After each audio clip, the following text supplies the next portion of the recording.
Karibu mtazamaji wa Mkuranga TV, na hii ni taarifa ambayo ninakuletea, na mara nyingi sana ni moja kati ya taarifa ambazo zimekuwa ngumu hapa duniani, lakini leo nimejaribu kukuonesha video ambayo inatembea katika mitandao mbalimbali hapa duniani. Hii ni picha ambayo ikionyesha baadhi ya vijana katika nchi mbalimbali za Kiafrika namna ambavyo wameathirika na swala zima la dawa la kulevya. Tazama jinsi ambavyo dawa za kulevya zinaweza kuathiri mfumo mzima wa maisha yako, ikiwemo muonekano wako, lakini pia mtazamo wako wa mavazi, lakini bila kusahau hata namna ambavyo jamii inavyokuchukulia. Hawa ni vijana katika baadhi ya mataifa mbalimbali ya Afrika, hususan kule upande wa Afrika Magharibi, nchi za Ghana, Mali, Cameroon na nyinginezo. Hawa ni kielelezo cha baadhi ya vijana wengi wa Kiafrika ambao hata Tanzania wapo. Chukua hatua, kuwa mwangalifu, tafuta, fuatilia na jua nyendo za kijana wako zinaendaje.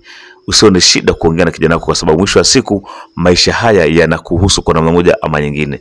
Pale ambapo utashindwa kumjua kwa sasa hivi, basi ujue ni mzigo wako wa baadaye. Hebu fikiria kama kijana mwenye nguvu anaweza kusimama, lakini mwisho wa siku kutokana na athari alizozipata kupitia dawa za kulevya hawezi hata kusimama mwenyewe.